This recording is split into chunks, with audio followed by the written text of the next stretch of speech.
সেরকম খাইয়ে দেবেন।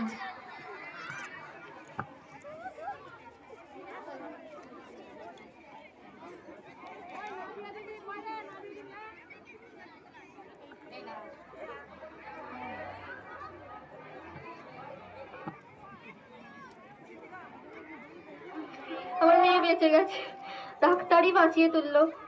এসব কুসংস্কারকে বিশ্বাস করাটাই আমাদের ভুল।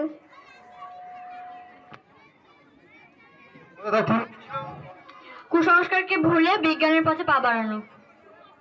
আমরা এই এখনকার যুগে কুসংস্কার ভুলে গিয়ে যাতে আমরা এইসব রোগে হসপিটালে ছুটে যাই, এইসব কুসংস্কার বিশ্বাস না করি। মানে এই যে কোনো সাপে কামড়ালে বা কোনো অসুখ বিসুখ হলে রোজা বাড়ি না গিয়ে যেন সঙ্গে সঙ্গে হসপিটালে নিয়ে যায়। ঠিক আছে।